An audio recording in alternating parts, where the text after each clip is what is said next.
So now I'd like to introduce NAR's Vice President of Advocacy, Christine Hansen. In addition to running her full-service brokerage, Century 21 Hansen Realty in Fort Lauderdale, she has served in association leadership at the state and national levels for many years.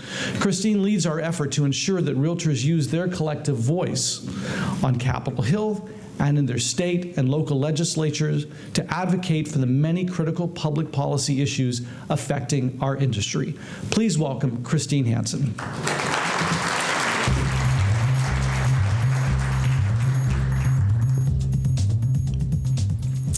Thank you so much, Vince. Your leadership on the mission-critical issue of housing affordability is inspiring and energizing.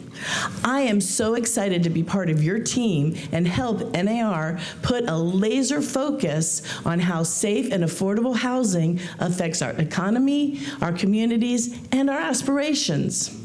Our next speaker has the research to prove just that. Stefanie DeLuca is the James Coleman Professor of Sociology and Social Policy at Johns Hopkins University. Her research uses sociological perspectives to inform housing policy. She has studied the impacts of housing on the outcomes of disadvantaged families and young people. Dr. DeLuca's book, Coming of Age in the Other America, chronicles how where people live affect their success in life. She will discuss how it's not just the lack of affordable housing that's the problem, but ensuring that affordable housing is available in neighborhoods of opportunity is crucial. Professor DeLuca completed her undergraduate work at the University of Chicago and her PhD in Human Development and Social Policy in Northwestern University. Now we're excited. Let's give her a big welcome. Please welcome Dr. Stefanie DeLuca.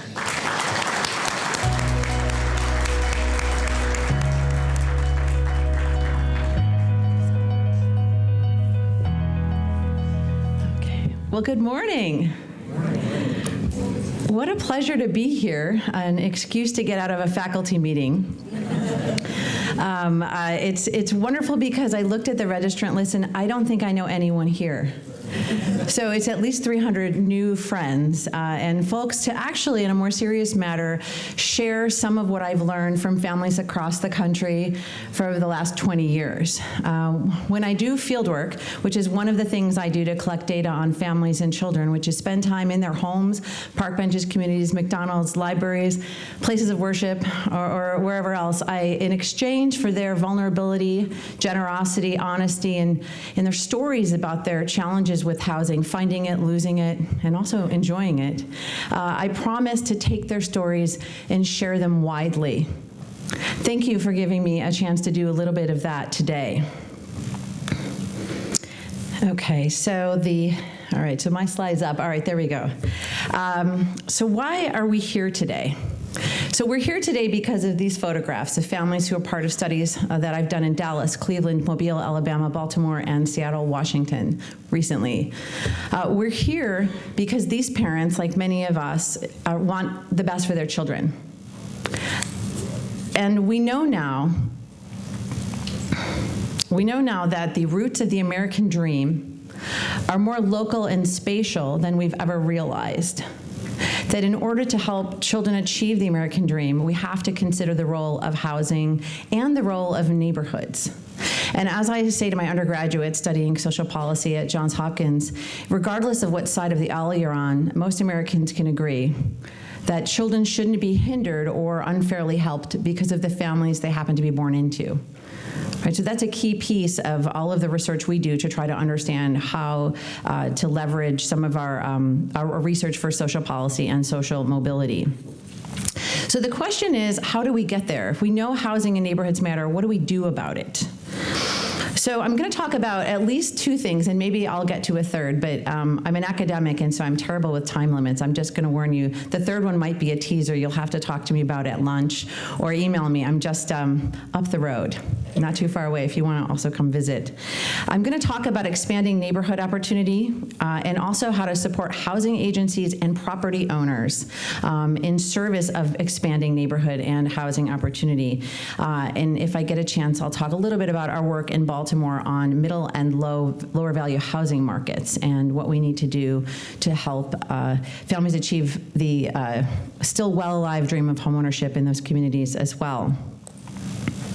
So I'm going to do a little bit of a recap here on the kinds of things that bring most of us in the room together right now, which is what we know about the significance of housing for children, especially affordability, quality, and stability. So this is just a little primer.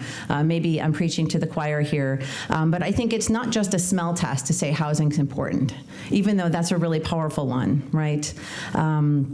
But we also know from decades of research now very specifically and causally how it matters.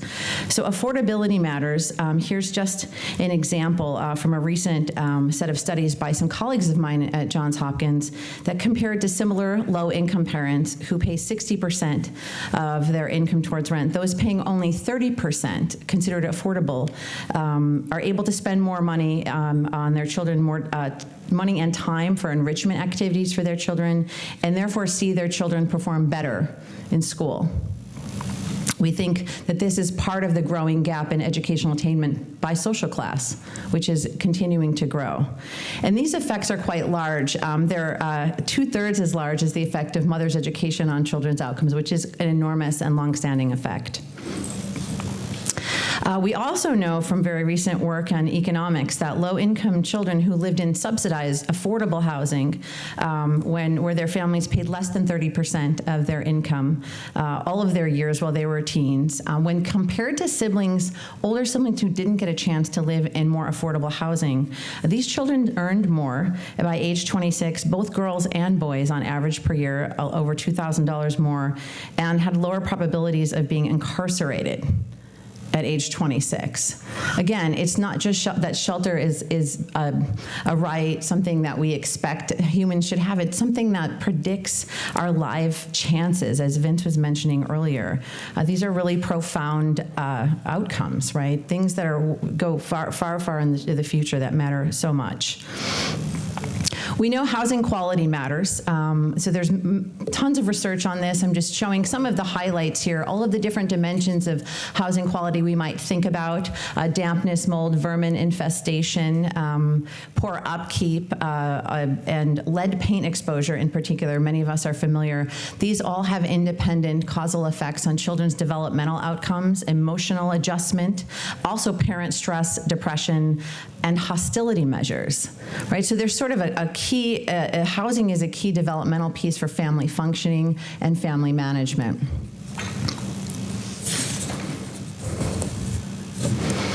And we also know housing stability matters, right? And of course, these things are all tightly linked, as is the fourth dimension I'll talk about in a second. We know from recent work that mothers who are evicted experience higher levels of material hardship, parenting stress, and depression, lower self-reported health and the health of their children.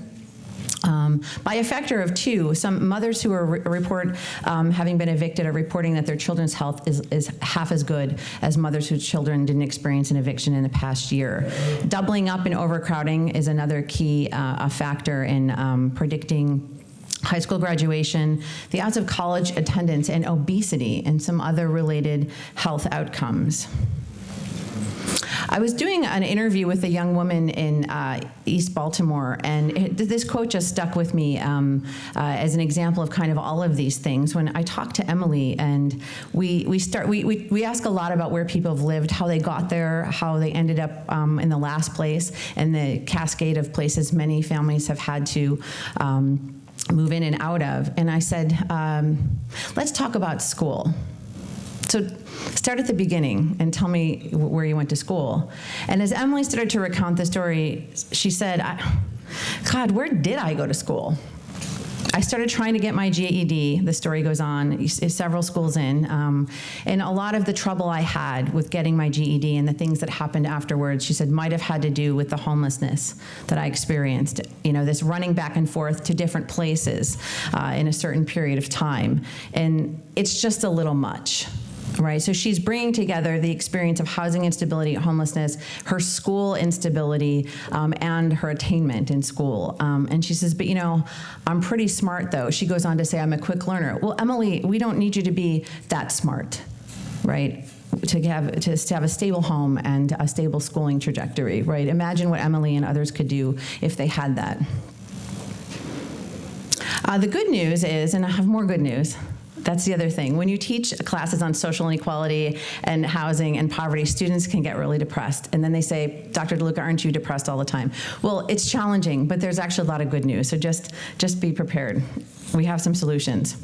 One of them, right, is I just wanted to throw out some researchers here in the DC area at Apt Associates have been looking at federal interventions in housing to provide permanent housing subsidies, and are finding that there are large impacts when compared to transitional shelter and other kinds of temporary housing, reduction in housing instability and homelessness, which then within 3 years translates into improvements in family life, and not just in fewer school changes like those Emily experienced, but also a reduction in domestic violence, intimate partner violence, and food insecurity. And the best part about these particular vouchers that are targeted for homeless families is that it's cost effective to invest in them. The investment is worth it just on the cost savings alone that one would spend in emergency shelters. But it's not just place that matters, right? It's not just the house that matters. It's where the house is located. And Vince mentioned this as well earlier. We're learning now, after over 30 years of social science research across a number of disciplines, that it isn't just the family that you're born into. It's the neighborhood that you grow up in that shapes your life outcomes. This is profound, and it's something that we didn't really know the way we know now. As I mentioned, some of the roots of American inequality are spatial. They're local, and we can do something about them. So I'm showing here a little map. It's actually a large map. That's part of a tool that my collaborator Raj Chetty and his team at Harvard's Opportunity Insights has created that you can log on and use in your own local area, that shows the promoting power of places to enhance children's life outcomes. And these life chances range quite a bit across the United States. The shading in this map shows from the highest incomes in blue to the lowest incomes in red, the average income of children who grew up in these census tracts. Among those families who are in the lowest quarter, the lowest percentile, the 25th percentile and below of national income. This is a tool, opportunityatlas.org, that anyone can pull up and use, and it's fascinating and useful, and municipalities across the country are using it right now to plan some of their policy. Happy to talk more about that.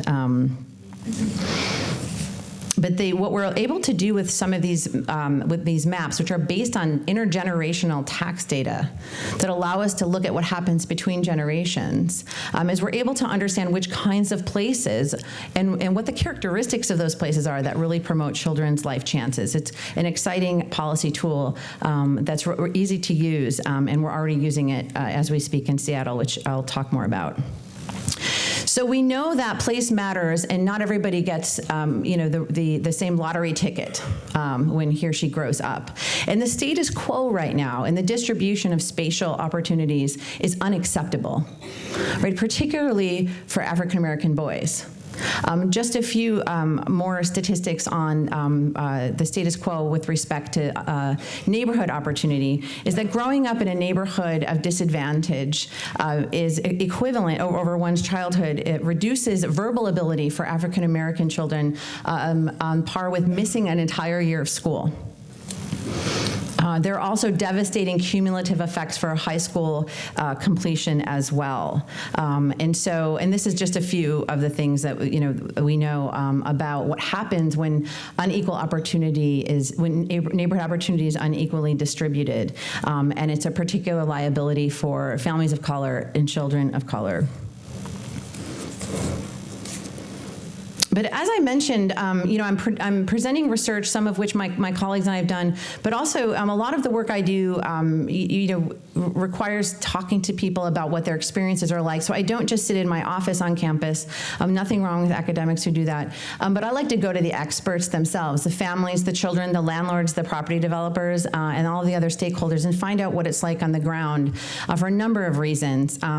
In part because that means you don't have to take my word for it. All right, so there are many, many stories I could share, like Emily's, like Christopher's, who, didn't need a sociologist to tell him that place mattered when he left his home in East Baltimore, where he said people were different. There were addicts there. The place that we moved to in the northern part of the city had friendlier people and more people that had stuff to live for, and had aspirations to do something with themselves. I'll elaborate more on what the consequences of these changes are. And Peaches is a mom I interviewed who also had a chance to leave a violent, low opportunity neighborhood and move somewhere else to the home she said she'd only dreamed she could ever have, and said, when I first got that home, I cried and said, oh my God, now I can raise my family the way I want to. There are really profound effects on parenting efficacy from some of these moves as well. But she said, if I hadn't had this chance, I wouldn't have known what it would have been like to live in a house in a positive environment, how middle-class people live. And she went on to say, it made me want that, and it made me want a lot more too. But how do we get this done? How do we provide not just housing, but also neighborhood opportunity? So let's take a step back, right? Because I think what's important here is when we think about affordability, we often think about subsidized housing. But one key piece of the story here is that lots of, and many of you in the room work at HUD and other local housing agencies, know that there's been a transition in the provision of our public housing programs from the public market to the private market. Whole lecture there, right, to talk about those changes and why they happened. But the interesting thing is, right, that it means that if more housing is tenant-based, provided through housing vouchers, that means that there's also opportunity for choice, right, for families to move to places they might want to. But it's not that simple. Right, because we know that about 80% of housing choice voucher holders are actually living in communities of moderate to high poverty. Right, here's another way of looking at that from the CBPP, which is that actually the share of affordable housing in high opportunity neighborhoods is higher than the number of voucher holders who actually live in those neighborhoods. So something's wrong in between the leveraging this precious subsidy and it getting families to the kinds of neighborhoods we know are good for kids. So what limits the success of the voucher program? Lots of different things, but I'm going to focus on one, landlords. Landlords' refusal to participate in the voucher program. So I'll say something interesting here. So I spent a lot of time talking to tenants in families who live in subsidized housing or private market rental housing. And I figured out after a point that we didn't know a lot about the story because we'd never talked to people who own the housing. And it turns out most researchers just don't. And so we thought that was a big mistake, because how is it that we provide housing without understanding who housing providers are? And increasingly, public policy is shifting in a way that we really need to understand better who owns property in our cities and in our regions. Again, obvious to everyone in the room, but to researchers, hadn't been done since 1973, roughly. So we asked HUD for some money in the Annie E. Casey Foundation to talk to landlords in 4 cities, and no one thought landlords and property owners would say anything to us. But that wasn't true. They have plenty to say. Because it turns out when you say, tell me what your day is like, you get a lot of interesting answers that are vitally important for public policy. Who are landlords? What are their business models? Do they have business models? What's it like to try to maintain housing? Is it really profit hand over fist? I'm going to run short on time, so I'm going to skip ahead a little quickly, but we spent time with, it's now about 158 landlords, one-on-one, in person, for hours in Baltimore, Cleveland, Dallas, and we're now moving into DC. My collaborator, Eva Rosen, at Georgetown's McCourt School, has been doing that work if you want to find out more. And we spend time, it's now up to 158, talking to landlords in these cities, male, female, across different races, different family backgrounds, different motivations for going into property owning. Some are investors, some are property managers. These are things that researchers really need to know the difference between. And instead of just having the one-sided view of what's going on with families, which is also really important. So we spent time even at real estate investor meetings, which are fabulous and really interesting, illuminating. We spent time on ride-alongs. We spent time doing things like inspections all the way to the rare but unfortunate eviction, extremely rare in our experience. So I'm going to go quickly on this slide, but it turns out one of our big headlines, I know it's really surprising in this room, is that landlords are motivated by more than profit. Now, contrary to our common understanding of landlords in the literature, which paints most of them as slumlords who are profiting like crazy in low-income neighborhoods, we hardly saw anything like that. In fact, the experience was quite the contrary. We saw many property owners trying to deliver good products to their families and struggling to do so. Depends on the scale, but many of the mom-and-pop landlords sat in front of us crying, figuring out how can they pay the bills, provide housing for families. Many mission-driven, trying to provide families provide housing for men and women who were like they were at one point in their lives, right? So it was really extraordinary, and this work has been shocking for lots of people, but no one in this room, I'm sure. But if you want to understand effective, affordable housing policy, you need to understand not just the consumers, but the providers. And with respect to the voucher program, we learned something also quite stunning, which is that of the landlords we talked to, most had participated at some point in HUD's Housing Choice Voucher Program, but had stopped. Why? That's interesting. Well, part of it had to do with the fact that I think many landlords are fragile. And again, this varies widely from folks who've got healthy businesses that are quite large and have an economy of scale, all the way to just a woman who had a divorce and wanted to try to figure out a way to have some retirement savings, right? So there's quite a bit of variation, but what we found was a lot of struggle, a lot of overcapitalization, and a lack of business models that really meant that landlords were quite fragile. And some had to walk away from their properties. Some had to foreclose, and tenants had to leave. And this was devastating. We also learned that sometimes the policies that HUD puts in place for the voucher program it's not just that they're cumbersome, it's not even so much that. They're perceived as capricious and unfair and counterproductive for getting business done. Okay? I know, this to us really made a ton of sense, but it wasn't something people were talking about. Super important, right? I'm running out of time, but just the language used here, right? It's emotional, but and also I think really shows that there are ways to do this better, right? And that's something that we're learning a lot about. The long story short is, if landlords and property owners are treated like business people with businesses, public policy focused on affordable housing will work a lot better. What can we do? In my remaining minutes that I will try to go quickly through, it turns out there's quite a bit we can do, and it's happening across the country. I'm going to talk about one quick example in Seattle, Washington, Seattle and King County, which is the most expensive place I've ever done research. So I've done research in Alabama, Cleveland, Chicago, Baltimore, Dallas, other places, Philadelphia, but nowhere like Seattle. And I thought, if affordable housing is to be provided through public housing authorities, and via the housing voucher program in the private market in Seattle, how are we going to do that? And families are going to move to high opportunity neighborhoods. Well, we did it.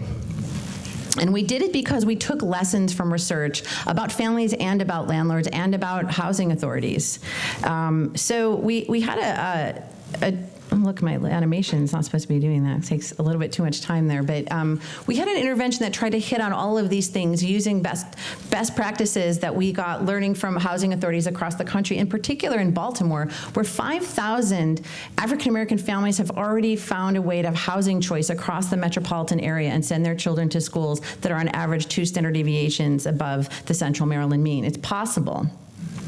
And it's possible in part because not only are families given customized search assistance through navigators to help them through some of these barriers like application fees, credit score repair. What is my credit? I didn't know I had credit, or I didn't have credit, or I had bad credit, right? Also increased landlord engagement, going to RIA meetings, talking to landlords and property managers about what their goals are, what their vacancies look like, what kinds of tenants they'd like to have, and then helping tenants learn how to present themselves to landlords in ways to explain their credit history, in ways to say, I'm a mom, right? I have 2 kids. I'm going back to school. I have kids who love sports. I'm a person.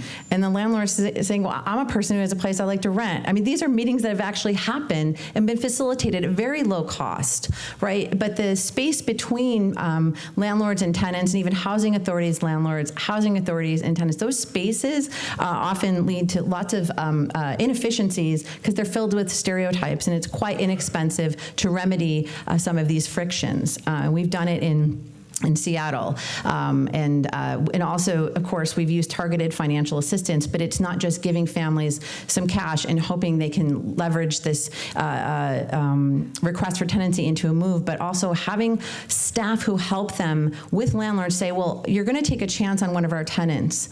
We understand that this mom or this dad has some credit. We're going to give you a double security deposit, and we're good for it. And we also have a damage guarantee fund that in case something happens, we've got your back because we know it matters. You've got property to maintain, but we have a tenant who needs housing, okay? And so the historical rate of lease-up in high-opportunity neighborhoods in the Seattle-King County region is about 11%. In the group that got these extra assistance resources, we saw it was 54% leasing up in high-opportunity neighborhoods, compared to a group that, in the control group, that didn't get these resources but got the regular voucher program in the area. They leased up at only about 14%, the 40 percentage point difference. And if you condition it on those who ended up leasing up, which was nearly 88% in both groups, a testament to the housing authority for sure, it's even more stark.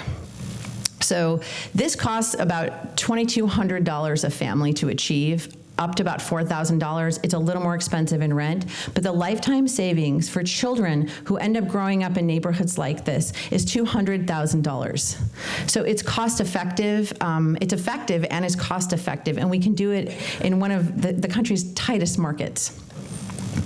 The good news, more good news, is that there are housing agencies across the city who are interested in serving their clients better, and that means their landlords and property owners as well as their families. The other good news is we have bipartisan congressional support for this kind of thing. We have in 2018 and 2019, Congress appropriating $25 and $25 million, so about $50 million to help housing agencies achieve these goals. And most recently, before Christmas, a bipartisan committee, Senator Todd Young from Indiana, Senator Chris Van Hollen from Maryland proposed a bill to provide 500,000 new housing vouchers with resources to help housing agencies help families move to neighborhoods of opportunity if they choose to. Importantly, if they choose to. All of these programs are voluntary. So I'm running out of time, but the key points I want to make is it's not just housing we're providing, it's opportunity for something else. And it's opportunity for health, mental health, children's educational attainment and earnings, right? When children grow up in neighborhoods of higher opportunity, they're more likely to go to college, they're more likely to earn more. Parents are more likely to see improvements in mental health on par with antidepressant medication therapies. So housing policy can be health policy and education policy, and these policies can pay for themselves and they're feasible. We're seeing support for these policies. The other thing we need in order for these policies to be effective is for landlords to be brought into the policy in an effective way. Here are some of our really complicated lessons.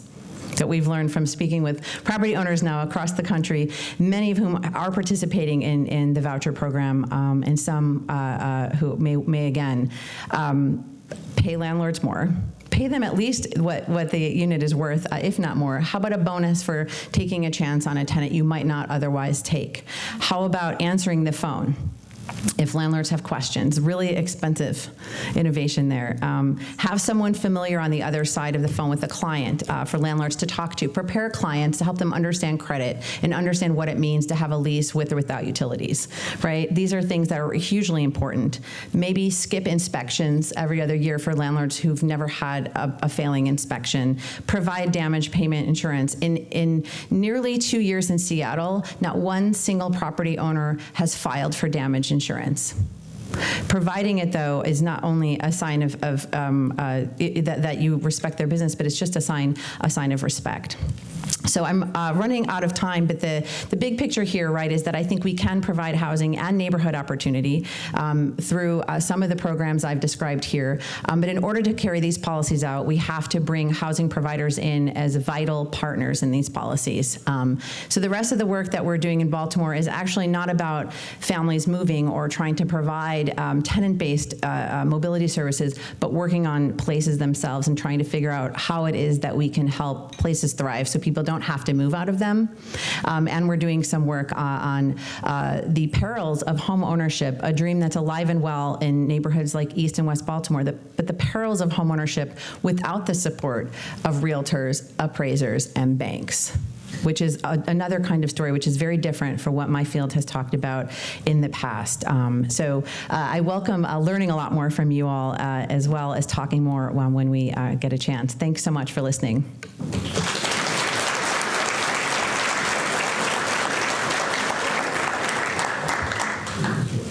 Okay.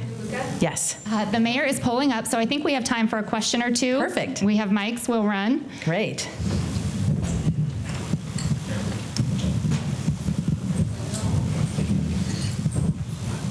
Thank you. Alejandro Becerra, National Association of Hispanic Real Estate Professionals.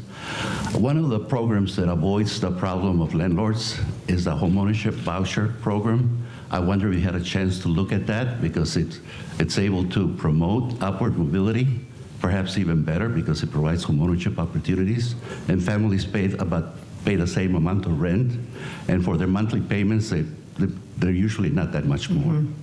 Yeah, so we don't have as much standard, sort of systematized research on that program. But what I've been hearing is that there's certainly promise for reasons that we're learning in some of our most vulnerable markets.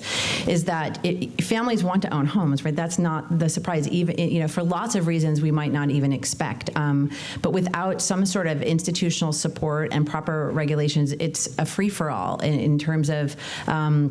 Cloudy titles and not, and having homes, even those that are handed down, be full of hidden repairs that are needed, and so you end up with families spending $50,000 to $100,000 on homes that they end up not owning for sure, and that end up, that they end up not being able to sell. So I'm a huge supporter of trying to learn more about these kinds of programs because it seems like a win-win, and there's certainly a policy vacuum for this kind of support.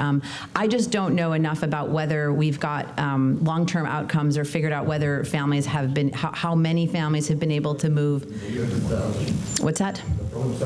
Oh yeah, that doesn't mean researchers have figured out that they should look at it yet, or that or frankly, more to the point, that practitioners on the ground who already know plenty about these programs have been listened to.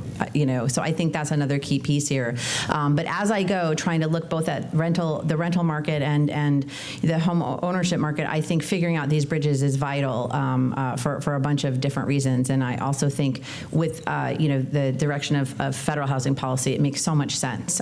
So I think that makes a lot of sense.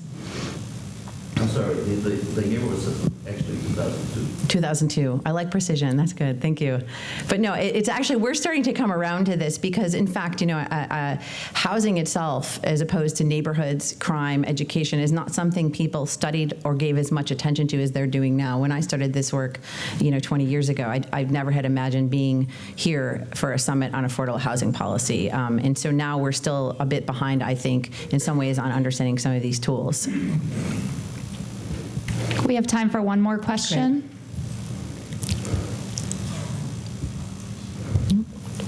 All right. Hello. I have a question about the families that were able to use the mobility program. Were there also services to help them, say, for instance, if they move out of a neighborhood where a family member was their care provider and now they have to go somewhere else and there might be an additional expense? So what kind of maybe wraparound or additional services were provided to help them be successful? So this is if they had a family member that was living with them in the home?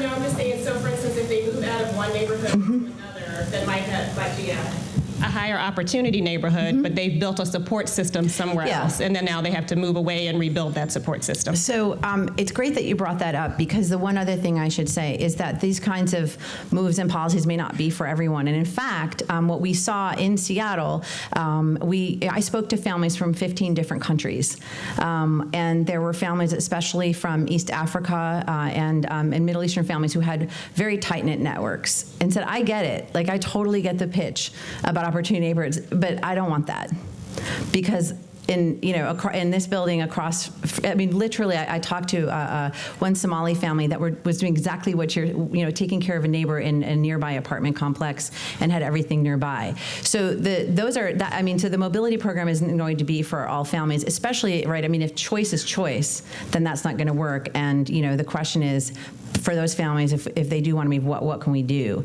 And that's, I think, a question that's coming down the pike once we recognize that maybe this isn't one size fits all. But it's a great question. It was never driven home more clearly to me than when I was in Seattle and in King County. So much appreciated.